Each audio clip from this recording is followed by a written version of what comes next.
Questo no, non si qua di sì,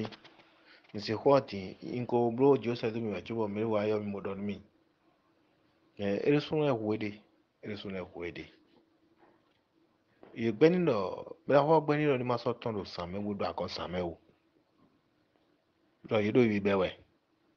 Ma so ton san me wudo akon wo. Cho te ago, inte da come, inte da come. Ago je fun lu tetegbe. Eh? Me ka do iba we bi yo atun. Si wenu e mi benu e de wo mako yin me ne ya. Ido ye bawe. Buri tre sempre bawe. Lo me la ho yisin pe wa. Sempre so tara ye yisin pe sun wa. Ye me ye wo le po ye wo ga wo ye he la po ye wo. Eh? Me la ho ka mo bu do nu ye yo. To titri bi o me. Eh? E ma ka yin do o ze do ni ya. Ye na ofli, sino no e you know do wa ti mo ya ko ni le ye tun si. Ye don nu. You know ba ma so kan go do. Wa ti mo ya ko ni le gbe. Aduo no simple words no kama jam yakun buka wodu bodu ntowe bodido eh ye do uzo ye ta gba secret ton ezede igbe po kristo no ezede igbe eyo ye bozo gbara ni sia eyo ni bo isade. Bonjour à le monde au cerveau. Mẹ̀tẹ̀lẹ́ mi pond ganji à mi dọ́dàgbé à. Èèyàn àkónọ́sángbé élọ́ náà yín dàgbé núdòpódòpó mi tán lẹ̀. Máa ò nóbi pé tọ́ kùkùn gorí mẹ́rẹ̀ mi dé. Gorí mẹ́rẹ̀ ìsọ́mi sọ́dọ̀ bóṣù bẹ́ẹ̀dẹ̀ gbé ló jí pé bọ̀gọ́ ọ̀hún. Bọ̀ yín pómi sẹ́kwẹ́ sí mẹ́yẹ ọ́. Máa ò ló pé náà lẹ́ blo. Bọ̀ nù é gblé nù mí. Wenu sumi dogo ene me yo we gbenu mi le bi sisi yo yina le aje tentome ene no vile e home yo ejuro mi na levo je alimiton de oji e we no mi na no so hota do podote no keze yo esim blokeze we esim blokeze aton amo hota elo mi na so do egbe dimanche 13 mars si o hota me lo mona gbeje pon ewenye ke mina levo leko igudo bona litamedo Sylvain Balo Ichasi kuku le kuboy mina levo litamedeu bokara na sinkonu hodopodopo ene nunu konton ku Sylvain ton newe chigbonu baname wambi sese a ovikoji si wambi sese ndo mo ndo clergé kpodo dagbovi bi sesekpo wenu eku tolo yo ndo wenu mi ANC wa joy eku temeteme tonle lo ni ndo ya wenu eku tolo yo newe chigbonu baname hwan bi sese a ovi koji si hwan ne ka chigbonu na akanpa hwan po bi sese ewe nu konton wego hotewe vivikado do kukutongu do René Pleven hotewe vivikado do kutongu nemi mo ho vivido huenenu yo nemi mogbo elewa a ovikoji do cité a ovikoji ton elewa do ho begbon vonu ho edo jenu kon yi hote ekawado newe huene ka chigbonu mi renwe mewe o novi mi ton fofo mi ton Sylvain Jody ne réaction tewe kado ne ikawa nu bon wenwe novi eton vie eton egosi mi meo ene ho daho ene enele edo tamelido Sylvain si kugudo yo kolene hone hane mina kende udo kezi elobe mana le tameje o bona motembo so nu ere bona motembo fie mi de ahwa ime mi no e de yin gbe chigbo e mi na le monukuru je u deji ndokunu dokpodokpo mi tan e do kanji lobono gbeje ho e mo hunle me ami mi me no do to no se mo li tameje u kami le ndokunu dokpodokpo mi tan le kezi na yonu yi kpodo mi kpo bi sese minamo yi bomo kiko bomo sisa minamo àlàáfíà jọmiyàn na tún akuno mi tan na zewe si apaka tan egbe bo na tún do gbe oji o minamo jọmiyàn tan bona yi dokpodokpo mi tan le ndokunu mi kezi na yon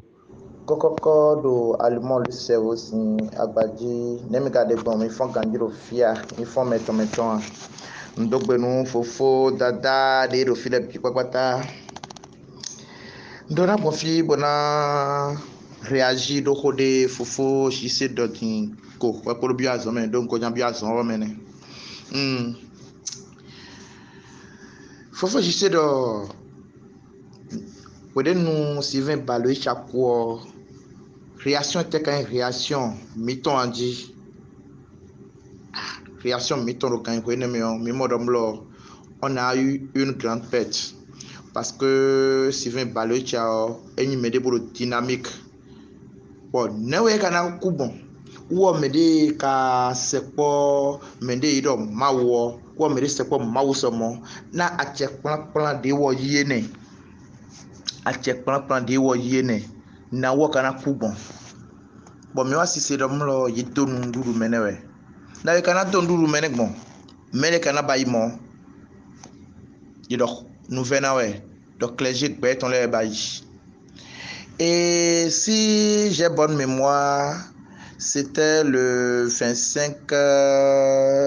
juin ou bien 26 juin, un samedi, il y a eu René Pleven.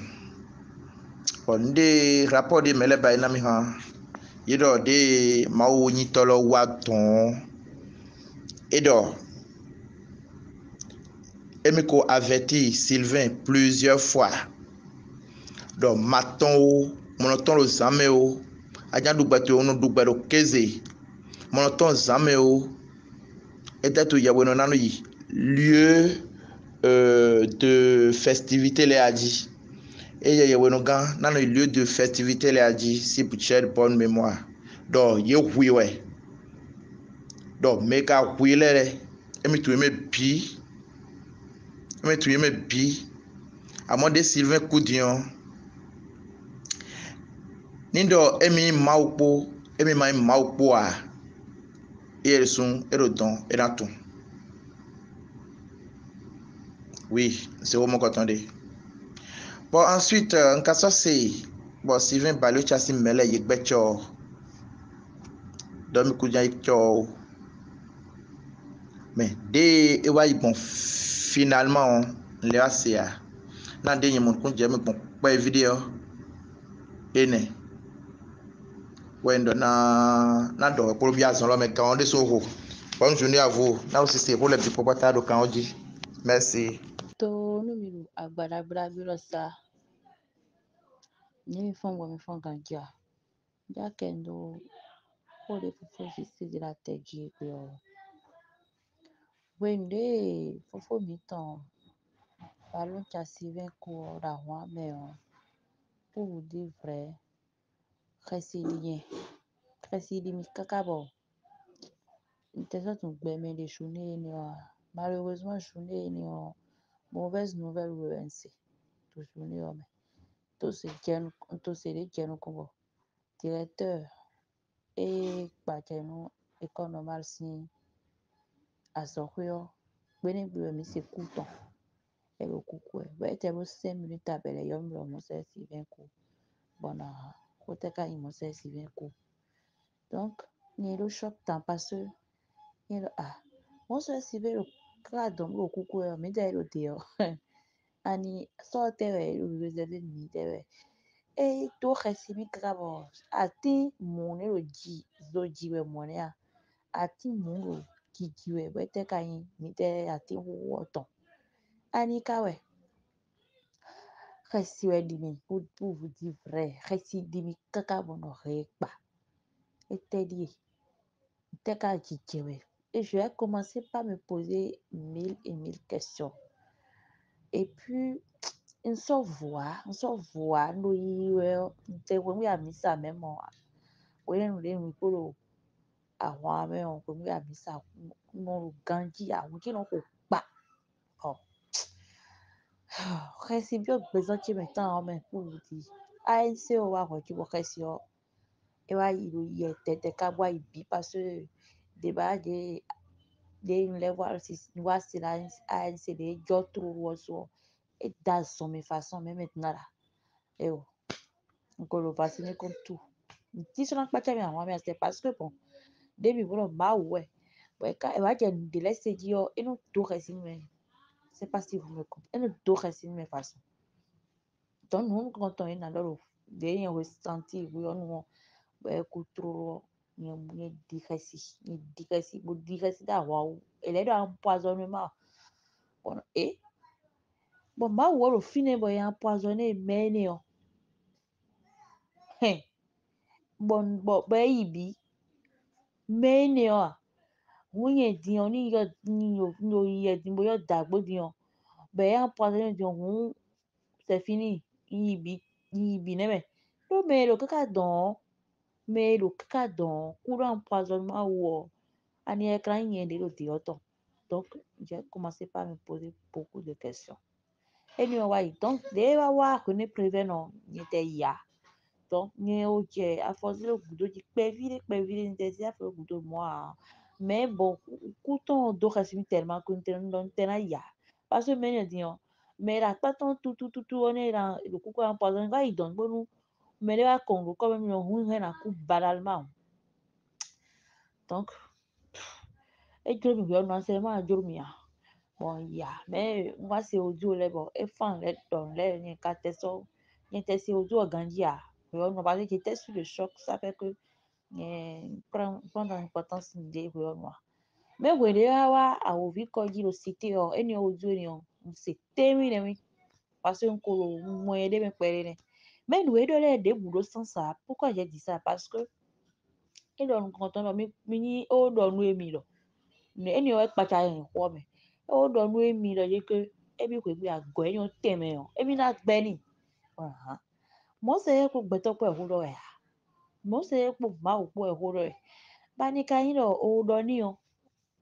o ko ma puisque ele est dans le temps mais de dire que bi po on nous veille o kaka be ko zéro c'est pas si c'est moi qui me trompe donc ni était au fond no mi ya mi ga go te me ya ni ma yi o ona ha o te lo me lo de ma wo je ho do ya lo pe to blo ede ya aba j'étais bouleversée en fait pour no ko le ma swali ne wai ma wo pra ba so gon to bo wa ton fi ye wo gan to ko igbe o ko to an we na do nu we e yo wa yi après wa do je que o me blomo nu mo se yo ya àwọn méjì mi le de me blomo nu mo se yo de me o que ça ne va pas rester impuni que ça se que on a déclaré des trucs comme ça bon alors je dirais que il va y mi donc me o ku si 5 heures alors me o ku si 6 heures tout monde to mi de bi o se ho lo se vérité o ho me o ku si 5 heures ni le ya no mo ye que me o ku ko ba écouter la continuer mi o be va yo mi lo 8h30 bolo e ya zi to mi ya yin zi to we o mi o ka ku be ro bona ha o te ka ne we mi ni gbigbo me ton atu mo ma wo do ma wo gba keru ku bo pa ke ni gbe yi o pa ke fufu mi ton ton ko inu we fufu ni yo we le tun wa donc e bouleversé mi ta mo no o te ka di donc kweni ete be otu ka woni te mo ka video kwe ni no ze wo mo do lo e wo lo yesu yen ku ta gbo yin to ya jile ma gbeto blade de me san we de gbeto blade wona gbeto blade ah e je kan wo de me bo ni gbeto we ka nyina me Et il y en a des sous, le bâton blanc, moi, il y en a des sous. Donc, c'est un peu ça. Tu vois, c'est va dire, moi, fasciné qu'on ait les ici. Donc, après, il faut réaction famille ton, les ton, y a ton réaction des doigts, des incidents, fin, ouais, non. Et il doit dire, il doit dire que les mais, des gens, mais je dis, vous qu'on a dit, et mais tu qu'on a mon métier, tu as ton mot, donc, et les familles sont dit, oui, ton, des gens dans le film, parce que nous, des gens, auparavant, les bonnes là. Mais c'est normal. Ne mi wana mi me bona gbeto, bona gbeno, bona gbenu bi.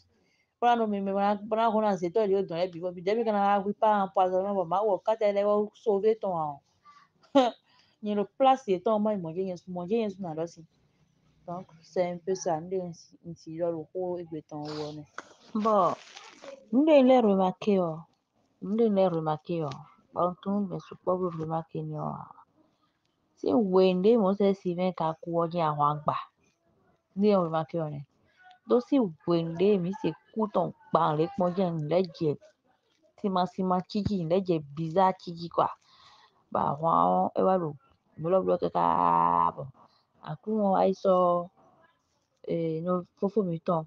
Jean-Claude ene we lo agusi me lo ani lo ku onyo ani lo ku oje sais pas si ìwà tí mo ṣe yo akuno o desi a ouvir código que o moça se vem quoi ou peut-être après ou temps ego si a ouvir código mais on va montrer que ma go besi yeji quoi ma go besi yeji aussi wende don e kile yesu ku jijan ilo don lohun e lo nu bi bro ewonu mi mere dele mi ni mo nu kun je bo ma wa fi ayi o won ti mo don gun ku ti me ó sì wende ku ton jete pon e je le bi bouleversé e je le bi dioji e ro gba mo lo je que eni gba ho me to me bo de le bi si ho me bo za ho me to me bo nu ya vo be àwọn a 0 gba gidi go ton bo egba ba run te egba bebe ton bo o te bon les temps les temps pas gege bon vraiment comprend plus rien du tout on comprend plus rien du tout kaka bon ANC wa jo donc on va créer un bloc when we see me all iton et croiser bras et àwọn gbadabi parce que yo mo peut-être si ben no gbe wa lo ho e na ve o e be so mo e ya o khekelo bon no yen le remarquer tant mais mo me ile do mi do yen te ya donc ko do mi ojo mi don ku yi o parce que j'étais sur le choc en fait parce que mo lo ani kai mo no na you etia bon gbe anse ma o yo no ya ti o we pa ja do wo me le so bro constat wa lo mi pour que no pa ja mi le o de me kuo et on va bro 1 minute de silence mais nous connaît je kale ku da wa me et on bro 1 minute de silence de we ne sempe wa o écoutez bro 1 minute de silence o ko ji je di loji écoutez bro 1 minute de ça e kiri mo se si e kiri elle est ou donc quoi genre vraiment je ne t'ai la comprendre moi c'est au job tu vas comprendre en fait c'est normal réaction de do nous que c'est normal parce que en quelque sorte et pour o ballon cha pour rivaler on va pas on va comprendre réaction ton parce que mais t'es le rôle mieux que et on pas qu'il mi kaka écoute elle 1 minute de silence ni pas qu'il mi dit bon we do na ko yo no parce que no e do na ko ne chuma yo yo no si mais ma hore a e ki ko ko gege pof c'est ça et ne e be le voir film on male kendeji donc remarque des bro we ndo when we ko le so alu ten da gbe mi le bi bouleversé parce que nous ta ho yin da wa e ya lo pe vi la wa me alo vi su da ho yin da wa me e ne bonu ka chi mo Bon, il faut focusser. L'école pour entendu. Coucou Sylvain dans un Huawei Poco. Et puis, alors, on met un aussi moyen on a home. We don't carry out child advance there.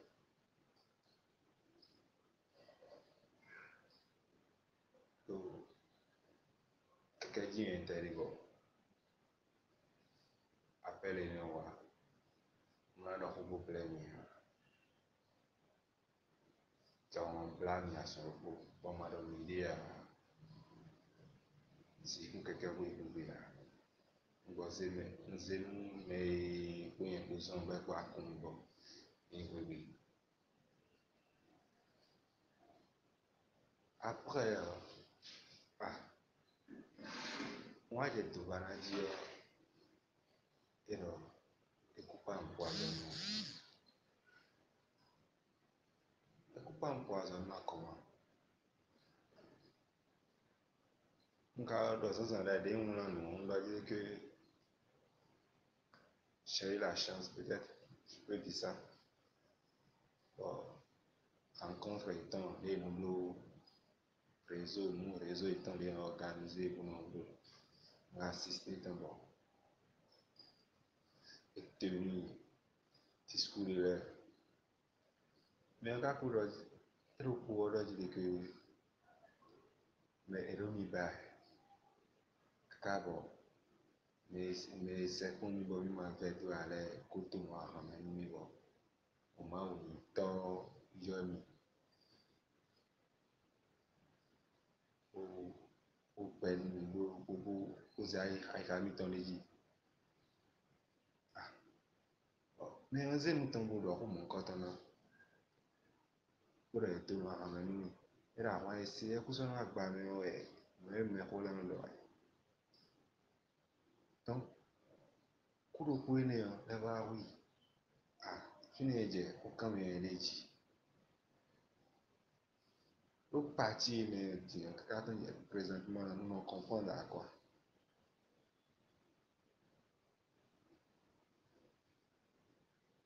ní confondre après ènìyàn mú kọ́tọ́lẹ̀ ẹ̀nà élucidé mi ẹ̀nà éclairé mi èrò fi nípa ẹ̀rọ àpapà ní àpapà et nous doit rouler bien bref agba ton et name ache ache jibo okete bumo et beten ado mume et kusan des trucs ça dit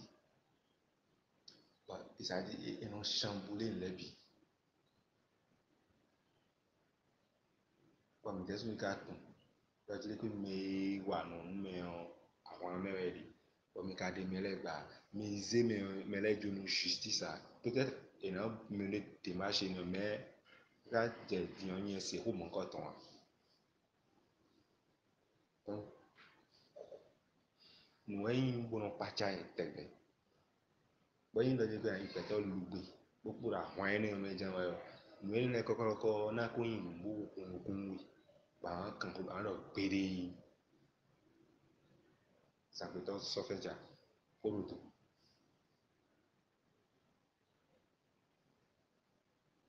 ouais création de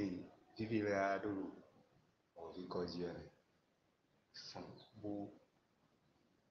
c'est-à-dire rouler des technologies logiques après avoir autant dire que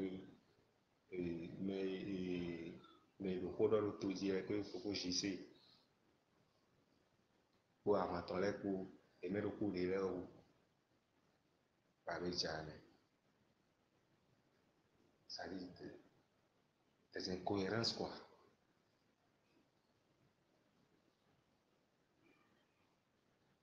pour dire pourtant il y a un simple fidèle. Pour moi, nous pareil, mais d'accord, pour moi, c'est coucou Sylvie ton genre.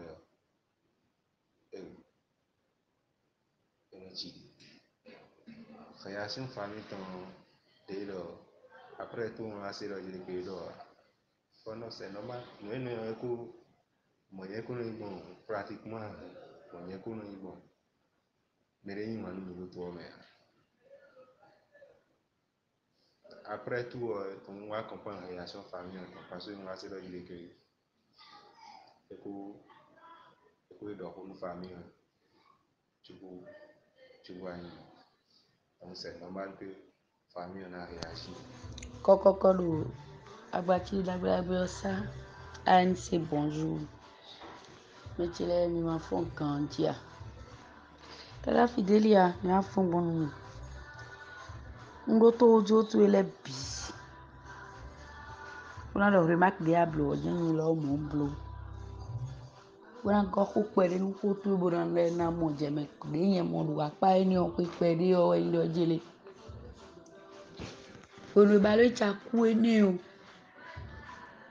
Des coups à trop lourd, mais réaction, mais piton quand on voit dans ta go, licencia, qu'on nous condini ou ne me. Et na des sous ton clé, et na des maouini ton clé. Bon, mais de bois, et na foin, et na foin. Fini, mi de pombe. Je me pas la balle, tu as mog, là, je que play mog. Fini, y a quand de on. Maman, vous êtes quoi, pour le espoir, ouais. Chite pour le c'est au dieu le c'est be ko yen po inta po vi we ni onu bo do ko le me si numéro ndo le wa ko ka mo ndo e ka je din wa be le so ba lo cha mo ko le je ka yin ni ndo convaincu ya ni ta me ka san kundo ça veut dire quoi ne ba le cha na ku bon comme nya maman do ere ayen te o tunu do e ko ndo ko de do ko le do nu le pere o me ni réseau e ton ko ni le ANC o jo ni che bo yen wa si ko ni le bi. Mais en retournant, c'était contre le fait que na coup, kaka bon, il soit de mog, n'est qu'un il soit balé chadou mog. Bon, on peut le rester sur ma fin, bon, finir bon de déjà na donné mi, ou déjà na servi mi. À ma grande surprise, il lancé René Préven. Dode, mi me pi mi, ou bon, dit lancer René Préven, ou mais les mado, mais les René Préven c'était pour savoir ce qui s'est passé. Comme nous débutons, nous en amis, quand on rendu temps, mais bidon nous couvrons. Je me il est tangent pour le dire. Audio les c'est d'où bon à comment. Kode wa dole yo de soir pour aller de soir en ami. Quand Dieu ou début soir, député soir satisfait mais Bota menino passing po jijan. Ne kana ku mo bon. Ne kana do jele do ko do ha emi we. René Préven to e do budo bo bo to poro nye poro ta mi only me parce que mo réponse mi ri abonu bi o ko che mo do fun. Ma u je me lo kanya, ta gbo ma u je anya. Ono do akuno de bo so de vlavoati. Po kana jo Vicencia do be na do nu jele mo. No lo question no poser ni ro kono ro ko. Ye wa yi cité me azivadi eton bon mais là allez ko abo se audio de 20 et quelques minutes mon quand on essaie de me dire de mi podo ba lo cha eton poro nu na ro fe yo ka ko 22h ku do nu emi o ono ai de vone me we ma u bo do ko re nu we a bo fe ka mo a nyete yi gbenu ene le bi me asi ma u bo gon ba lo cha ma fon kini on didi o ese do nso ya misa nso anu eton de bois do we lo din o nulo balocha yan poison ni balocha mi de no gando ye ugbo da ze to nu bizun e mi ko fa mi ton le mi no be ni ton lesin be wa di lo balocha ku do kure nu mi o gizi mi ko de ado jin we e mi ni be lu bi kon igbe fi ngbe do ngu so ko igbe mana me di oni ngbe me n ton le poro ko me nu mi ANC a bon wa dégager mi le bi ko do révélation fofo o me ton ko nous comme temps le thé mais moi même moi oui nous est temps nous et oh nous bikolo kikata pere même miro mi moya kaka baba le chasin pour wa na mi certitude e kana me certitude do e kale do courage na level do e ngosi me le o aboni do jele gbe to do courage do e gbe o mi na do ku ton fofo jise e l'intambo de ANC ton yi. Bonjour, bonjour ANC. Bonjour tout le monde. Même ils font grandir. Noto Jean, si Roland et Minoyeur Jean, l'omission diabolique comme un signe audio. Audio de Eblo Wenwe Baloï Chakuo. Bolo Dido Edojele. Vicencia Chambukini, mademoiselle Vicencia a averti ton plusieurs fois d'or. Et dans Niblo de ma son ton zamé au que n'a empoisonné ton. N'y investi dans ton mais fille mademoiselle Vicencia Chambukini on dort. Et mi maou. Bon, nous les coups si pe ya weno emi ton la ou bede chok bela nan vo. Papa ton zoom, aso ton Mathias ton zoom. Oh, maku e non ro fon we me. O nae Nicolo nde kusi we gbede pon kaka cho wa kwan ni ona fo ya we don gan temele nu e se lo ta fin lo po hun emi ku so ima wo ye no on we a visesi ado ni on le bi ai bo ete egbejon bilan on di on we ka blo bilan pa rapport nu eni on de do nde kusi wa mede a vivo kusi sin ya we don gan mi ton le kaka blan asin o emile kaka blan asin o Vigan Mathias podo na eni kan lupo e won do ye no won ya do Vicencia do mo pon ya do takuna fe lupo iton kaka cho wa won le na cho emi na gbanun fo do emi za gbaza bonalis ha no ya ze to podo nu yan kan bi sesepo bona ple o fi emi ton le bi do sise lupo game fitole de tewe ka ple lo sise on meti mewe ka ple jima klo yin ton polo me zueno de pan we le po yaya ko te ko pe bonu me de ni ma ple gbede lelede o koya na mi ma wu bo nyon mena kwiji ni we so mo wa na mi jan ko togun bi sese ple do agun o amisa lo po me draw me we mo dia lo fin nous pas chamino balé chassi ku o menti boy wado version le do fantan kwa yi ma u nu gbo bodo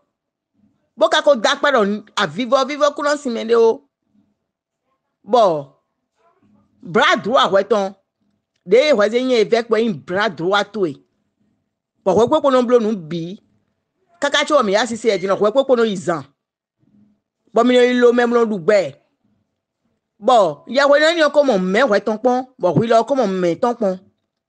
ya we no gan ni ko do we gan pon bo mo me to e bo wi lo mo me ton pon bo we do mi ma wu bo mi emi kutun we nu e ya gogbe do nu ko do nu emi we o comment bon voilà je me le que de emi ko averti ton plusieurs fois do ku se to nu o bon nous to wa no blo yen be no do ali gbabo jan kete a che we ton so si protéger ye we nga we ton yi fite a che ni on le gbon kan ne me kan we to to si ton zaman ton keze nde do na we ya gbede pon no wa mi ma o bo da pa boko so a che do eji fi de bu de gbon iragbon fi fa we na yin nyen le ku bo jaibo version le wa lo fantan bo mi je mi le kweji ado egbe o ando do so eyan le bi ko kle do je mi me de bu kunu alile ho mi me do apo nu alile bu ho wa bon moi oui mademoiselle Vicente attend et doko town kode utitengbe o Jean do ho bole de so huede e do mo yen igbe ni do effectivement de so huede da do de so izede do a o vilome e tun kanji hun e tun kanji do Vicente akui ma wo sin Vicente yin ma wo e ma so asatan wele ijine hun e tun kanji do akui ma wo bo tun a o vi we sin mo jako ka ganesha sin sans se ni o me yen rien na do de so ajirobo huede mais des fois drobo huede parce que et qu'on suivre au mau yeton si conseil ou et non c'est que franchement c'est être bête, c'est trop bête ce qu'il est en train de dire dans cet audio. Bon là donc que non bien son quand même non bien non ba mandé bon ama et non dou bon et donne men ou la marché mais bi ouais tout si et man secret bon Vicente a rien wane nye lo mo do fi di on to amande no en zero nu bo yin amanda tu ba te jade mele di mo ba bo zero nu empoisonnement mon quand on tinya mais bi ouais tout eni on ete Vicente a wa go sin se ko bo je be me ka sin sun kan bo ren no ve do wa mo e no ve do wa ago no ite hon jon but yo mi demi kala mi no ma o pa ma o da che tobu eni le mi de di wonu kun to lo mi ji zan keze po cérémonie tobu de mi no blo lepo même no mata ya ko don kan bo te yin fidèle ya o e si don menu po cérémonie tobu de mi no blo lepo e si don menu fidèle ya boy na marché ya bon ko le bo adi do ti yan ku ya bo ko Jean le bo adi do ti no je me le ko sun camera no ye ko ngbe fidèle sun camera no bi fidèle ma wo de fidèle ma wo de kwa che ton le ko sun camera mi no le bi o ba ma ko e chum no ton mi mo ro ko hu yan yi mi mo no ye de in cardinal John gen le voze nton ti mo di do na do Vicente a mademoiselle Vicente a chavo kini ku ma o de wa yi e ko do ho bi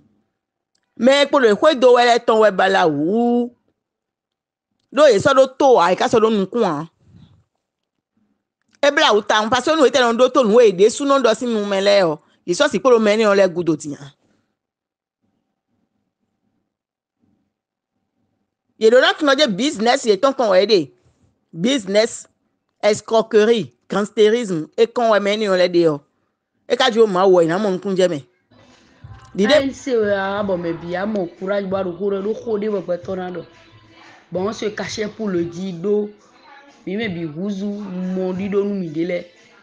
do duyo me bi mi huzu mo woni kan ino jele ke ba le chasi ku we wa kunu mi yo nu Vicente ade suka tun lo jile ke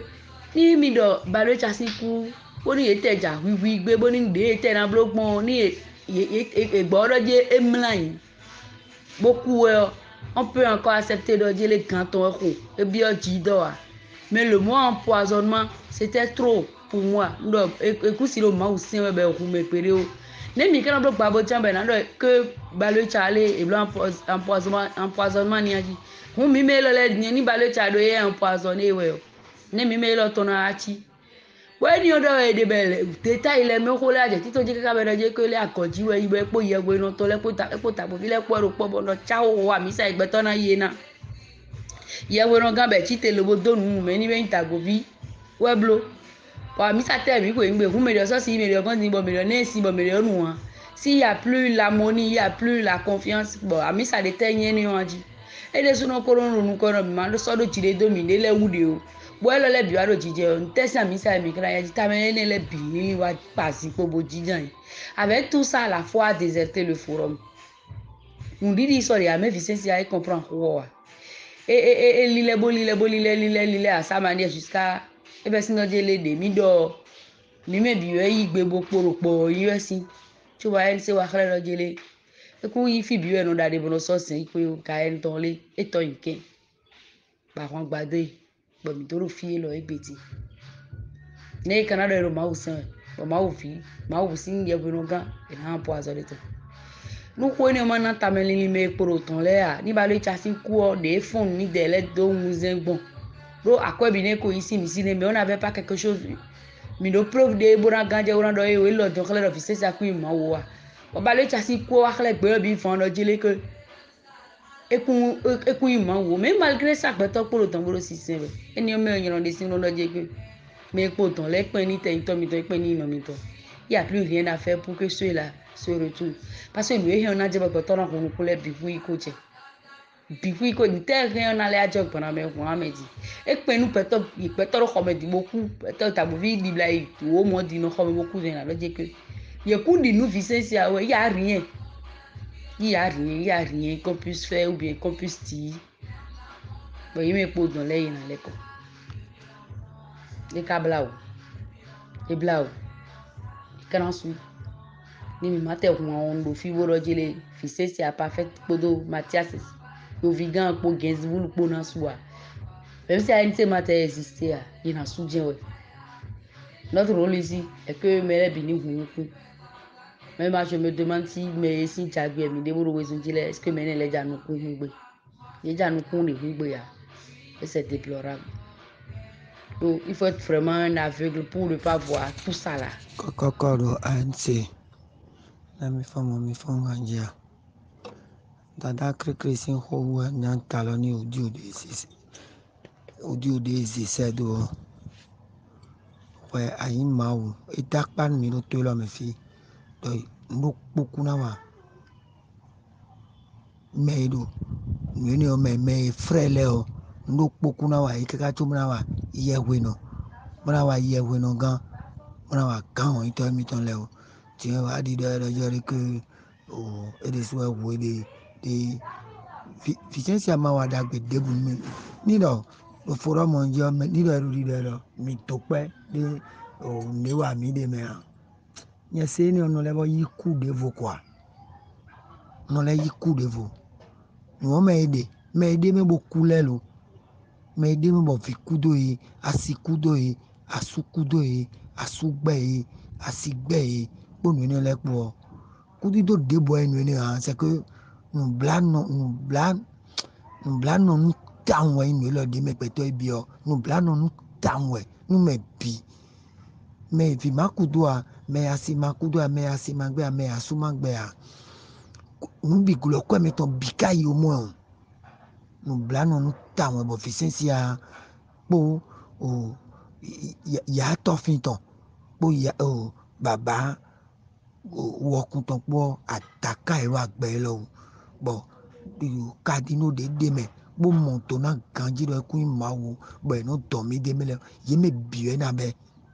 o fe de mi se le o ye wo no ton le we ye wo no gan ton le we kan o kadino ton le mo ye me bi na be o fe de mi se ro gbe mi ton le me o ye me bi na be ro po ton na rate ya kwa mi ton o fi kudo me asi gbe me nu le o fe de se mi le ye me bina se ro gbe ton me ro po ye me bina se o kadino we ye ko no we ye wo no ga ye me bina se o fe de se mi le ro po Egundu no, dongo de nwa siri am siri idol me do si meje na dogbon be na mashi. Bodu dada do hoti edo ho ndesi ndo bia edo ho. Bo metnale o ye me bitu ndo jere baricha wewi bana me wi. Do dada uptoton wa toda ho po. Bere mina mbulu mina mi enadi de kuna mo. Ime evidence hiro. Lelo mi kuna mo. Bana me vivi sin vi gaga sin vi debu kuna agbe. Baricha kusin 4 bade ezeo. Convoy yo meresin ko yetu kole supo tesi ndo bia beze aigbon o kwere gbero finero ndi ayo mesin ko a beze dawo sin webe dawo de su do con poison de bone eyin be ne jepa mi po ero fifon ya kaka be gbaze eleze sin webe gbaze wa itoto ho imelo teton Aijijo baricha de roforangi chuo o weekend che be ba yoro metole do metole de suedo monni weekend 30 abi weekend che be ba yoro bro jire de ga yoro ye do ero to we be da so ani adi me ko kuburo moto me bo jango wa me bi wa me ko kuburo moto me gegere be yoro nko to de sin do ndando tin do akwa ko iton le do mbana yoro me bo dada iton le asu o na o bare jasensi bero fitere no me da kabera so ani fitere kaka ba mero kwa so nu emi le ede fofo de te no bi don ton ni eni bodo fi me onde obo to be wa yore je so bro come ye yin o so nu o ke na do ho ni be wa do ne di effectivement nja o le su po bo mi tesin pe o bodo bia to nu eni le o no intermere nu mi bo àwọn ẹ̀rọ mi jẹ́ afọdúndókòdójì nípòsẹ̀ ẹ̀kọ́ asútẹ́pọ̀ mi lọ́dọ̀ tí ń bọ̀ wá sí ìbálẹ̀ jàdọ̀ vitan de su club de o sécurité mẹ́lẹ̀ mẹ́rùpépo mẹ́rin yóò nǹkan tuntun mẹ́bí náà tún lè fi bọ̀ bóyá náà àmọ̀ ìbálẹ̀ jà ẹ̀ jẹ́ àmọ́ bẹ́ẹ̀ náà bọ̀ sécurité rò kàn tán tí ẹ wá pọ̀ mọ́lẹ̀ yíyẹ ìbálẹ̀ jà kù gbọ́yàn. Mira yo, ni goini ndo ntei mo bero di do ya. Bero nungwe ngwazi je pelo pereko bare chale. Buwe ngana ba ho ne bare chana ku mo ekusin ku. Bere kula. Bo mira. Bo mi ablanke nye tunse o niesi to polo ponche. Akpache vi bo yo niesi. Truro mo niesi lo yo mi. Bolo moe nyere mi tonku bolo nyere tonku ko jo ho de dia kwene no mi lo gbede ça ne va pas ye pa se je bolo bale cha ye pe o ekun sin ku de na ku gbon ma o mewe mi de me bo me le ro ku ko bo mi lo tutu me ma o bo bale cha na ku bo bondo ni ese o ko be yi to bo wa yi ni ese o ko padani do bare cha sin tata sin vie bere surofi akpaji bon wa ye kan metire mi johodo alo ente di blatun ku me chance ro pondo gbe endo e don mere ro gbana me no yada uya hum iro ho vikona ye kabe uya hum kakaba so je ye yabe ni ro pono e po vitero popo uya hum kakaba no pa possible ne Mau edo me. Mau. Pare cha kusin 4 rokpo weku. Eda ido ema dune. Eda ekun dune me muame. Tada tondo ho berengbe eda ekun dune de. Mengon dido ni ma tombo nu tagbo vile na te kuraje o. Edo eni oku vile. Edo eni oku vile bota me tin kwere na ibo safo nu yehu. Letro a me na lo fo ni se ho cheche de sunado bese letro dobo ba e de letro toni ba jire I para que e do ha e bo niveau de do na do horo kwa mana sumedo bo e ro di do ni e tan me le je e dépasser niveau de do na do hodo tu vois do antenis mi don wa ho gbe lo yin ahore sin club kenom le bo do ho bi me lo bo do eni o ado nya bi ro ho do egbe ka bo ndo be si bo chite wo di dance o ba su che po e no fini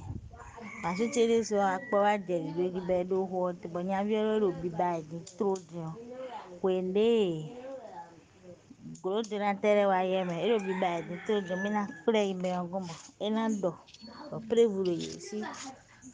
donc nous ndele bo mi ka do no je e na décourager tellement donc nous ne la o yin ho no ho la supo tí ó bẹ̀ wá dán nílẹ̀ effectivement que bare cha oku bolo moto me bere joidora idijon joidora idijon ka bo o si lo volant idijon lo côté no je vais do no ren be wa yo me le volant ni ku moto ni boze Ekola edi jumbo si bo nutombi akonta ko bidzi edome bo wi bo na yo abia asiton abia vi beze ikoyo gbe kotongbe bo yo le ni kenkere tagbo ma o ni fun ase mi ton ni wa kete kaka ta eno ko no vini kaka be ho 17 do kaka bo na o me do kubo si o asi odi akwa c'est normal e ma si ndine do ma o asi odi ya bo le na fun bo ye yi ko gbe o e lo didren bula mi se bo lo nu bi bro ni lo ni kenkere bo fun be lo nu bi do yo me fun a me ho 17 be e je o asi biro be gbo se mbogo le pa cha yin bo yen do lo ho do e din we ndete we me yi ma o bo no yin ba droite me yin ba droite bo ka ku wa ma ja khoro gbe a we pombo ye momo me e wa yi mi kuro pombo a lo di do e do ji e kuro ba le cha ke ekun ya o do ho ntunu me le na fi do ni prevent ye ha do ho ekun ya o do ho leji do wende ewa do do emi ni wa fun emi do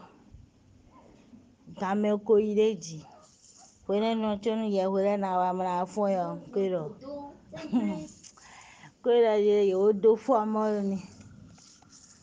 bon koma Metelemi, Fofo Nassis, Noto audio est là. Je suis à 3 minutes, 3 minutes et ça a commencé par m'énerver, bon, te couper, ouais. Eh ben, retourne loin, là, je me échanger vie. Bogo sing be, là, même beau jet, be, des vos mains. Donc, école, et le cercle, en un mot, et le cercle, et tout ça. Boka continuer, voler, alors que des, ah ouais, gogbana, mais on bisese. Le emi do to ton jewe c'est dit que il ma ou botu na na servi emi do se ko wezo we do en quelque sorte e na go si mi gba tole me boy servi e do se ko en quelque sorte wezo bo e igbe na bo baro cha ku wa ni utu we kare bo adi do che de o emi do to ton jewe do e ja lo dinu emi din c'est quoi cette contradiction là bon mongol de la dija imbro alors ouais hein, des imbéciles qui sont en train de dire ah oh et après il y a même quoi alors non franchement ah là là nous ouais ah ouais go bene me gbona me ho ah ouais go bene me nja male do to pede c'est même énervant à écouter Tana Krikri, ah oui, Dahoué Rovime, c'est que à Dan Dahoué Boubéné un bi complet. À Dan Dahou, million Dahoué Djibéné, ni Panamessi en fait, million Dahoué Djindo Béné. Bon, il est tout dit, hein. Bon, il est pour se supporter ton. Normalement, nous disons, mais binatite. Mais binatite, bon, nya ekpo, baba o kuntokpo, eme wile, na nya eme wile bisi, si to ome. Atakawa to ime dole, atanu tamwewa. Atanu tamwewa to. Dada Krikri, bonne analyse. Analyse d'Ahuru Kwamiblo. Autant les bikuyo. Ça fait partie de l'une de mes raisons à quitter cette mission de Kmaname. Rien que de contradiction. Enye Chitebo do Hobonu Chitebo na analyser il n'y a que de contradiction. Ou bien na do ho igbedimbo mi rencontre de voix à concours mais kaka boise comparé pour do le pour de nos sogbea. Rien que de contradiction. Rien que de contradiction. Bon donc Dieu n'est jamais contradiction. Hein? Dieu n'a jamais été une contradiction pour l'humanité. Non. Vous avez fait une très bonne analyse. Très bonne analyse. Merci. Kọ́kọ́kọ́ do ANC si agbasa. Mechele mi kudo gan me mi de. Ojú elo de nlo to jiyan we fún mi nu gègé bo ndo. Ma gbo jage pe denu mi. Oh, un mois avant le décès de Feu Sylvain, et yo mi une réunion do Calaviosin comme fide. Bon mi fofo valet do forum monji. Et do na demando rien à contredire même. Bon mi réunion. Bon Sylvain ayant dirigé réunion concernant leur affaire du réseau là. Bon benengwe yo. Mi do rosa kaka e do do ka do aga ya. Bon ye kunonde no wazo khele en tout cas club e de no wa bun leto e mi do fine kaka. Sylvain wa agade wa aga benengwe yo. E do jele qu'il est désolé mi ko so si blo réunion kame yo. De memudo meme. Mi do ko bu de boy jo do boy bio meme bo. Ko e do gbe mi ja we nu mi le mi ko so si ndo ho. Donc on va suivre à ça bon. We de fonu na le ayo mi. Bon mi no fine. Donc réunion e ja blu tambo mi fo mi na do nu bonu aha. E gbo na mi dudu obo mi nu aha mo. De ka ho claim de do me o. E wuli ndo pe de mi tin lo paga e we si. Dali sa bu do ho le ko gege. Do ho de do e de me gbenigbe e do jele. Ahwan lo nous wa fo. C'est-à-dire dans ce qu'il disait qui fait do ahwan ko na fo e. Donc emi na hwan mi sa mi ton. Well, in a order best of silver. Wa mi sa me ket gudo to wa 5,000. Do o licencia into eno ne mi recette emi do kai do kobo emi konton gbe mi pe ngbe mi no purifier mi de ganji. Wa mi je don eno ne mi recette gege ba mi no won amansin azon teme ba mi do mi ton won we. De nu emi le mi na se do ba ko na après one. Do mi ton la hwan do te o. Kadino de na tite sin de bona do mi na papa bo. Mi no ko na je ton do ji ton. Mi no ko na hun eton. Bon mi ko na do fine gbenengbe. Bon e do sunizite do si amansi. De ne mi récemment di mi blobo do expérimenté do mede di boy marché. Yin ka no je e no do tagba nu mi. Donc de ce mo de mi do fo le o. Njete e di do wa do. Bon njete wa do ba dijon apaton. Bo to gbe ni bo mo fi ton yon vi wele do fine. Bon no fi lo le mi soume. O mi no fine bo ko nu. Bon mi ko mi do ho nu 1 heure de temps. Si bien que de fo bo jete o. Fofo vale yin po e na zon ya li to blan do keke. Ho do gali e kaka bo ide gbo dido. Benengbe yo e do ho keke en peu de temps. Mais chez mi nous a revu comment ça de do ho do oju e lo me fi di bo mi sisi we o. Nous a revu ne o. Nous a revu comment ça ne o. E desu e we funu ha Sylvain Baloita. E desu e funu ha Nyavio. E desu e funu he. Ne funu he gbon. Nyavio de ho di do mi ton me gbenengbe yo. E do dada matun de nwa nu ye one. Bo e do peche blawe. De vivi do nu mi do je. E na empoisonné mi de e do bi ba mi we. Et quand il me dit bon, et c'est que Aïton no tetam, il se contrôle beaucoup. Il est tellement prudent. Mi ma tourné mi wa me de one. De ye ko le bleu le ko wa yi. Bon, mais vivena honton, son 10 enfants. E mi no di azonde. Bon, e me on he amansin wa nu mi. Mais ni on steze nu mi yon. Do ablu me mi na yibo na do. Bon me on he amansin wa bo do nu mi do je. De amansin lo no bo azon do mi do jije we o. Bon, emi ya amansin bo hun ko le bo ju na pe ta le kombo vivi jen yo mi bodo monseigneur fide ade dion wa ko nu e blogbe aja ko asun ko bo emi iganto e do ini ba kokoro ko wa bo ye ko amasiun do kokoro le sin dudu me kokoro dun to lo e ku do tendo me asun ko bo e do ene de meze amasiun de nu e blogbe ja ni one do me de vule kazon bo cité meleni bo meleni o dagbo viwe me bo cité meleni de mene lewe do beton blawe bo jan funu khe iwe zone wo me o bo ka na kwe de yoko si nko bo e proposer kwe no me bo ka ko ne avance bo ni e blobo réussir na ikwe de ko mais e na bo tre blobo e marché da yo ina le ahuwe de so après de di benigbe o tate jije bono kote nkwene o bodo kodi do tome o maison anzole o dans ce qu'il disait là et doge si mendele no mi bo e pata me kaka bono kote ka ikwelo bo e do ko gege bon fun kaka bo vraiment avec vos fun blami donc ene gudu o mano un mois après et so ayo mi ando e do na yo mi après mi so ayo mi kaka bo e ti 18 juin we ku e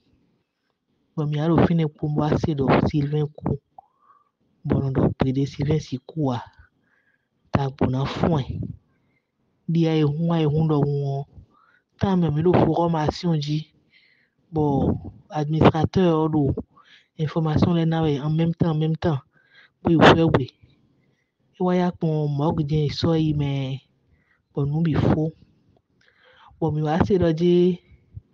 e no je scénario mi ase détail le o figan vraiment bo vivio po bio no bla no we me fi de yen wa comprendre e de so e black gbe yan vi o ton de o nu mo nko ton je we e o figan do vivio me nínú club no yo e mo wa cho vivio e kale yo vivio bo appel de blog benigbe o l'appel a été enregistré bodo gbeto si do me po ikwele o e kla yo pode po e idon ikwe odo me podo ye ko no ton tout ka tete ile et l'appel a été enregistré bo vivi wulu ton le do fine bo ido vegan ni savonu vivi bonu ni fo Sylvain e do blote ka yen anji fide gbeto si cerveau kodo allumé de one cerveau ka ko je allumé di pede bo mi ko jo se yen o ro cérémonie nte ojodo o ko ta de si me bo uzo fidèle simple ono ya misa ko mo no bi pon no no lo e pla me ko fide ya mais Sylvain 5 o e we déclencher nu bi do et do tade jayo avivo no sinde o Sylvain a beau être ce qu'il est nyen le do vivi na si wa moni gbede ya do koyo de yi de nu bi gon détail à la pluie o moi j'ai eu ça dans les moindres détails bon do gbede akpon ko kaka o ye de su ezo anzo me ye dodo le me ye de su ezo anzo me bo e kablo mi mamo nu e fu do e de fine ni ya si me la do ko mi gbe bo do je ke nu ye blobo hu e fu o iwa wa ina do je de ye mo we do we jijon han se lele me bo jijon ban lele di de wa do se wa do jijon fi lele wa do fi nu gbo ko ne plevel gbe vivi do mo si de ye ko no gan si vient do mi me do fi di àwọn mi de mi ku si mo o vous voyez un peu quelle coïncidence et blau mais Sylvain na mo tre wan de bu ko kaka o mi he mi do ku ton we zon bo àwọn gbada lo menu ye me bo me bi fun ku do eji me me bi fun ku do eji kaka bo ai nse wa existe egbe lo ni yan vie ni on poro gbewe o mi de mi si le lo fi bodo mi na gba àwọn ẹni on do wa Sylvain na menu kondo na to ahwami yo. Do nu bi eso gbe la tito. Ene de ka phone ka egbon malheureusement paix à son âme. Normalement, Baloui Chassin ou et on a fait réfléchir, mais qui est avant, mais bon, et on a quand bien boublo te barre tam. Et on a blo te barre, ben on a do hockey, on a ton le nous keke, mais malheureusement, il y a qu'au dit bobo, qu'au dit ou. Do, mais on dit bobo, on dit ou tout le temps. Ils ont voulu les bado en so y douane so y de dune nyenye do we efficiency a tiame kale do we fikan tiame mi de suno we do we mais le temps din le yo c'est vrai mi aka we y pepepe ils ont voulu après mo hodo ka yo pas de raisonnement cohérent de nous le coïton même bon et nous quoi et nous le faux et nous monde dit mais doit supporter faux boulot faux supporter bon des cons donc ici où tinja dit bon nous quoi quand bien bon ana argumenter do a nous les voyons peloton nous les voyons peloton ici coup donne nous pédicon parce qu'ils sont des faux dile fofo do po dogbon so suivre audio do po so bon mais des peloton yo et donc 90% étant doisé. Et c'est vrai, 90% étant coincé. Il faut des doigts dire que pendant mes coups fiancés, nous mettons des points PDO. Oui, au frère au mère aussi. Frère au mère, 90% étant quoi y a c'est toi y met pour le bout d'autant d'ile. Et c'est une vérité. Frère au mère de quoi tu as tité ngbewe. Mais pour les loups, gogonole, so boy to kanle, mejo me di maso lo kudo etone, me de na ilo edo mejo no gugu to ilo intellectuel blue ele o, iti le profit. Nya edo radio lo mi konfi, boy konfi neto en le do hu. Profit e ton wezombo, e de gudo. Profiton, wezombo e de gudo. O ma ho gbe de le timbo me ku bo ko ya do be ayin mawo be lu kudu tu e ko tra pastor bonu o bonu me yan alié tu ta won e sun jai mo bo ku o bonu yen lu yin fidèle tu na kanu jonu bio ndi na kanu jonu bio ndi c'est ça donc balo chasin ku o mawo ajalono ewe to o vivi opo mati opo be lo programme écoutant do egbo bonu mi me epo le o ye na so nu gbodo nu gbo leko parce que ma lo nu gegede kre iwe ye ka bana mo mai nde je yen se nde je mo bo analyser bouton e we nenu yen ton me gege mo nu e mo e bo se nu se bo analyser bouton awe gege mla ko mene. C'est ça la réalité. Ma woka font tegbeo et le nous déclare ouais. Choba ino doto kuseme. Donc ku balo chaton nous déclare mais ouais bodona inu fidèle pour le baname yuele. Bon normalement après ça mort après 2 semaines vivison à d'autres beso de boso mon mende de ou tout on sait acolyte ton les deux les oua. Yero ino ton les oua. Yero ino ganton les oua. Normalement moi nous fidèles les depuis que nous avons mis le mal bas et nous bobo igmana même moi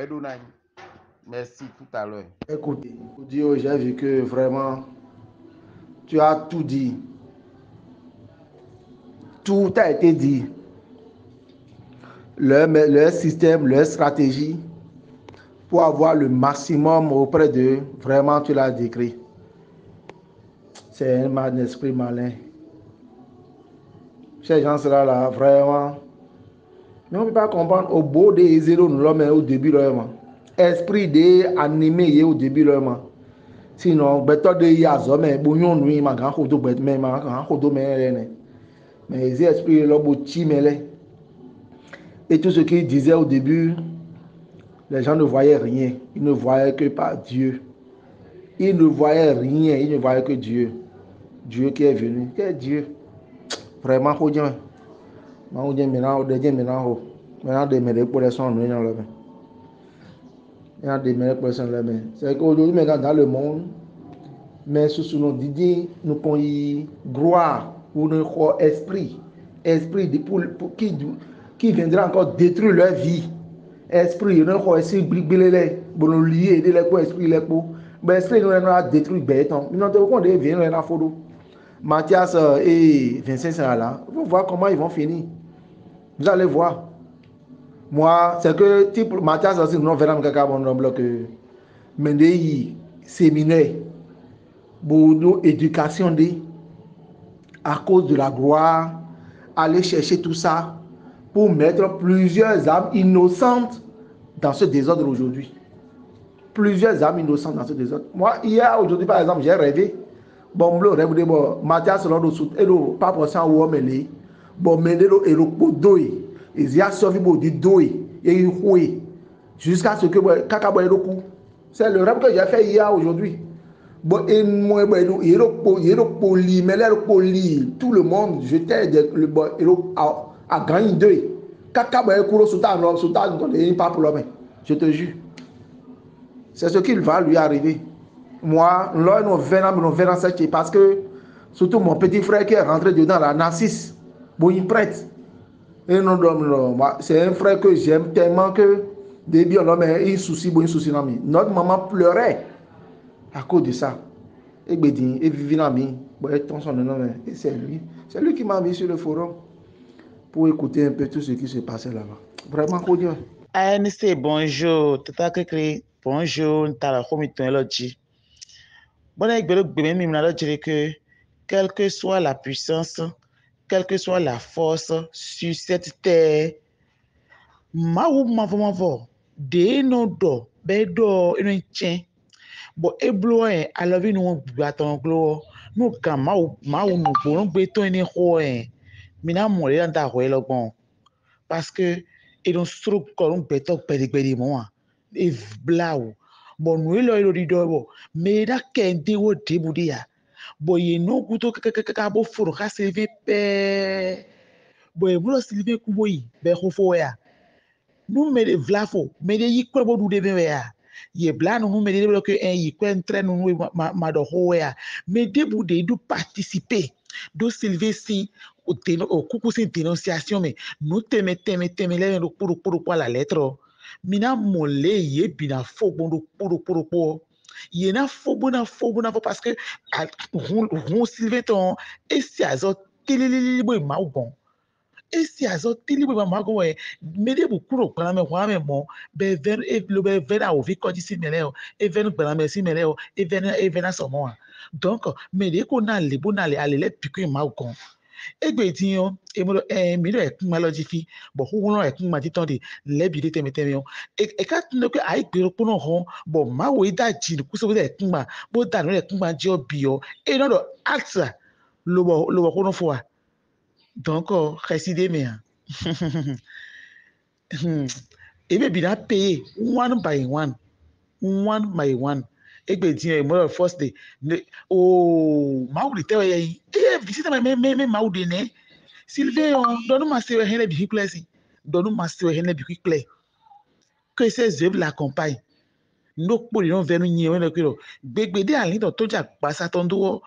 Peut-être à l'île de ton dégbéti. Nous venons venir pour moi. Donc, ben, fi mi de mi wa ake me mi wa bo kana ho bo me bi dan vole lek lel me bi dan vole lek osoi ali don kaja pasa to pe te mi ali don to de gbe fi te we de gbe wo da ko sa te we de gbe uzo te me ka de gbe alopa te ti we de gbe pulgator te de gbe ne ka de gbon point d'interrogation vito yonu vi we de won na so je moto ejo bi huido bo wan yi de vinele na vi wan yi de vinele amu do to si apá yo bi hu chimo be na dire que o nune o ebro teto mele bo ye be no me podo me no complo bi hu po bo lo be ho bra santon a ho et dans santon a ho pe po Dieu pardonne mais la nature ne pardonne jamais. Ma aussi la loi de la karma et le tebo nous a to gbe o pe na so hoton we quel que soit le prix bena soit hoton we ban lo pale bime diable bon yebina be yebina be do pole o yeme locomotive monton le ya o yeme wagon le ya o yeme mo ko yin kan 50 meter bo ibu teto ani ye ya o me tu me he mo ko me na kende u be ma kende u le bi ya o me bi mi no ku ibo da pa pon ma na po me bi do pe enu le pe to me ni ma o de bo ka ma o to na ko Jesus sin come fofo ji se o nta la ko mi ton lo ji mélòó lẹ ẹ ká sọ̀rọ̀ kan jíde bo wa mẹ àbí èrò nù blowe àwọn ẹlẹ́lẹ̀dó yìí lẹ ìrẹsẹ̀ kìlọ̀ mẹlẹ́ kò nù mọ́wẹ́ wa jour de un jour bọ̀ ẹ̀zẹ́ Sylvain Sancio bẹ́ àvi kúrò lẹ àsọ́mídọ́gbọ̀ngbọ̀ èmi kúndọ̀gbọ̀n mọ̀ lẹ́ nìzẹ́ kẹ́kẹ́ àkúyọ̀ gbé mi lẹ́kẹ́ lẹ́sì dé dọ́ mi sọ ẹ̀kọ́ àmọ́ bọ̀ ṣùwàzí ni ẹ̀nìzẹ́ àkúyọ̀ gbé bẹ̀ ẹ̀zẹ́ lẹ́kọ́ àkúyọ̀ gbé ọ o gẹ́gẹ́ àvi dè ká wà lẹ́ ntẹ́dọ̀ lẹ́ ju ọ èyí lọ sẹ́ńpẹ́ náà dọ̀ mọ́ náà blo mọ́ nù gbọ́ ẹ̀ à sempre na do mona blo monu boea e bala ume peto to ke mele joy nye ya mes cousines Sylvain ton direct ouais de mon nye parce que tant mais on nyo a souhaité ton coup après 2 semaines même moi naïch la ka bla le enterrement bon naï bon j'ai fini on mettre et ton coup que ka viu et naï be bon nyi na bien mais debu que ka vi lo pole ye permettre na do khode wa je titonji jour de mele a fait la le na khode je titonji bon mele je di doji ye won ne le wa e se ne le abi nu de blow e tun doje ke nu blow to e tun e blow ai ye to la wo itan le gba ai ye na sun nu do Sylvain si vile fon zanzan bo fli to itan ouvert de fiti na il a non sun ye na sun lo poro bon yeme wele yeme asupa sipo ni le yo vi gampo ne vili po kuri na wo ye patapata me Sylvain Tonyon bon hui hwen be ja so be tre no to ya ye de ton il a se we na so cha ho le ina gbe tan ji wan fo ko to me na mole ma o te ma wa zito ma wa puna no ma o no to sinto ma o bada be bloqué iron ze blon sido korme e bloqué iron ze blon sido korme lile ze ko emle mo wo sido konu abe ishino gbonu a che no le ina sun ye me de ti be edu ele bo fesin be o ta trop ze ji le o be vesi mo le o e vesi mo sin le o eux tous ils vont payer par la grâce de Dieu mais faut ça de ko to che no no ma fo fo je ta chi no ku so ta kuma ba yi lo kon din o rina che lo kan ho poku to me de butun wa ba ye we tun akoso ron mo ko ton e la suye sasa ko be pada e la suye Sylvain Simele ye ma kenu ne do e tun ko ma o dede sin ma o gbogbo no dede hu bo kan ho e na sun do e ko mo do chire kenu e pe la kenu won e tele ko akwado isi be na ze lo teto anele bo o nu ne na so bo lo bo mele ma kende wa bo le na yin gbon mi o tun le mi de gbon to be sin le na yin gbon be na dogbon ìdádọ̀ léjú rẹ̀ gbọ́n ẹ̀ka jíjọ́ gbọ́dọ̀ ṣì sì tv náà ẹ̀dọ̀ inú pọ̀n tèrú gan èyí ló fi bá pọ̀n ṣá. Ok fufu nse gbemi dɔrɔn bana yi zɔ gbero gbemi ami yɛ c'est énervant quoi maaw c'est énervant ame amɔ ke maaw adza ɔnɔ ɛnɔ ta lɔ sɔfɛ gome ne yɛ bɛ ne vi wɛ quoi hein ezize ɔsùtò zize de xlẽ azɔ kpolo ke mɛ maaw ne eka sɛ eyi maaw de kpɔn ame alɔ ganyi maaw kpɔn sebe lɔ àwọn alɔ adigbandzi bɛ ko dzidzɔ si do gbɔn adigbandzi ko dzidzɔ si do gbɔn adigbandzi àwọn alɔ ko dzidzɔ si do gbɔn ete ka di xɔ ɛmɔ agbɛ ma kó amɔ nu parce que vraiment nínú dɔ lɛ ɛnu na mɛ akpɔ quoi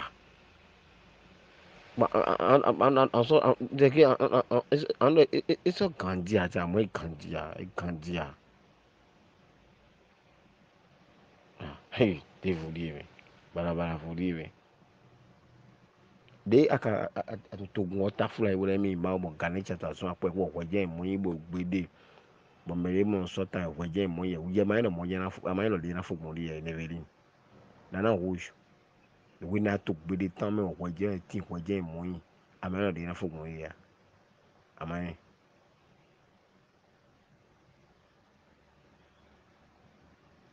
mi ga kwa lo be mi yon de ati bro ye po yo vi kan po papa ho adogori kanzen adogori sokuku de akwa lo be tro na mi yon de mi ti ba kwa be ma egbe de mi so te mi yen ma mi re to mo mi re tin bo mi no to gun po sin kwa bo koto mere bo ze mere la vinu bo son zon zu mere do kwa e ton di ah e ma yon de na fogo ah ta to ntre ye ko papa mi o to papa fanfun o mi o to papa o mi no e o mi o to mi àwọn la diwe pendant 30 ans jaji bo mi la bo koto me le blandu me le ka mi o ne mo mi o ne bo ne no bo to ni mi to mo no ke mi na kukulu fu ka bla kubi de mi to mi le po ganisha po mi to ne to mi dire mene ganisha e du gbelo ha ma we du gbe to mi de me ete kari aje ete ni vile ma gbonu ye wa bo bi odu mi gbogbo ifili aton ama go ise we ya na na wo papa di ene logbo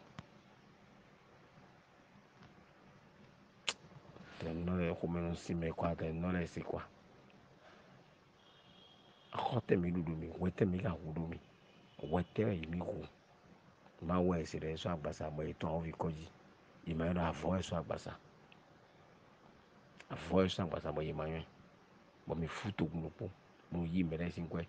bo tafu mere be dokun no bi sisi ami mere sanu no teme yi sakwe mere on ze kwa mi di bondo mi jan kwa lo wa joy mere mi na do ache kwa yi mo yi mere sin kwe bo bu mo na mi na nti okudo han mi ma so kwa jobo bo wu le wa ye ko papa ho mi na su to fun wi mi na su ho mi na su do zame ai kuma ji mi no bona kan bi mi we hora kan bi mi nígbà mi bi sisi bo inde da ikun bo bi sina kan bi mi re che mi gba ba mi na ka su mi na ze to àwọn mi to mo lo to mi agbangba bona ke mai mawo mo asa si ikun mo an do ẹni tí wa kunu gba yo to e nu kunu mo mawo nu gbo to na so kere afọ papa jadi papa fo di ẹni ọdún nukun paba bi ne irun di ọ̀nà tó àdójì ẹ̀chẹ́ nọ mẹ́hóhó nyina dúnú àmọ́ ọ̀wẹ́ ẹ̀zọ́ ni ọ̀mí akọ̀mí lè pé mi lẹ́zọ̀ mi akọ̀mí lè pé ìmọ̀tò kó nu ẹ̀rọ àìhóngbé ẹ̀yẹ ọ̀dọ̀ àkókò rọ̀ sún àìhóngbé bónú mẹ́ pò tó náà mi dàda mi tó mi tó ẹ̀yẹ níwáyé wọ́n mi sọ̀rọ̀ èèwọ̀ yìnyín ayé kàkà wọ́n ẹ̀dúgbẹ̀rọ̀ à bọ́ azemi ló wà níjú iná mo kọ́ tọ̀ mẹ́rẹ́ vivi máa wò nàta kọ́kọ́ tó kó ìdàwé ọ̀gbẹ́ òdi olówó ẹ̀ ń ṣe gbọ́dọ̀ mọ ìgbèrúgbè mẹ́rin vivi ọ ẹ̀ ka gànjí pò ní ìrànlọ́pọ̀ wa ẹ̀ gànjí à ẹ̀ neveli nọ ẹ̀ gànjí pò ní káwọn lọ́rọ̀ ẹ̀ gànjí pò ní lọ́rẹ̀ pọ̀ wa pò ní ìrànlọ́rẹ̀ pé gànjí à kóró ẹ̀ dẹ́kun ìmọ̀ àtẹ̀yọ́ sí ẹ̀ tẹ́ gbẹ̀tọ́ ka ìdí tó àwọn òfin kọjí gbẹ̀tọ́ ẹ̀ ka lùgbẹ̀ gbẹ̀tọ́ ẹ̀ tó gànjí nọ dọ̀kọ̀ mọ́ wa di kpɔnlɔ mɛ gãdzi mo mɛtsi rɛ mɛ gãdzi no dɔ xɔ mɔ nana rouge alɔ nuwu dɔ kpɔ esɔ gãdzi yame mɛ ne esɔ gãdzi yame no nuwu dɔ kpɔ monsieur mɛ kpɔ zise kpɔ eʋu zise wɛ monsieur mɛ kpɔ fofo zise kpɔ wɛ eʋu balotsa ete dɔ mawo ete dɔ vivi kate ete wuli dɔ ete ní àzí àwọn tó gbọdọ̀ tó togun mẹ́ bọ́ ojú ẹni rẹ mẹ́rẹ́ ló ojú ẹ tó mẹ́rẹ́ sí yẹsọ ẹ̀ dọ̀kọ́ tó tó epo togun mẹ́ egbèdìyàn mẹ́rin rẹ sọ̀kù balùwẹ̀ àzọ́n ẹ̀ aka zọ́n ẹ̀ tó sẹ́kù ìbàdàn bó ká dọ́ àmì tó togun mẹ́ àgbangba tó tẹ́rẹ̀ ìhó ní pẹ̀fẹ́ dọ́m lọ dé kú dìnyàn ẹ̀kọ́ ẹ̀mí ìmà ọkọ mọ́ ẹ̀mí dé kú dìnyàn ti fẹ́ kọ́ ẹ̀mí ìmà ọkọ mọ́ ẹ̀mí ìmà ọkọ mọ́ ìmà ọkọ ọ̀jẹ̀ tó ní ọ̀ṣọ́ tó ẹ̀ tí fi ẹ̀ tẹ́ wúlí dọ̀ àrùn tẹ̀gà nẹ̀fẹ̀lẹ̀ ẹ̀ tí àrùn wúlí dọ̀ ete na ruido gan hein ma comprendre ils zini on hoto menu ya anu nu ropo ah ye mo lo pon awe asi don yan to gun wa hon gbugbe yan hon alors hon le misi hon la gboka ba si don yan to gun wa bo fon balo cha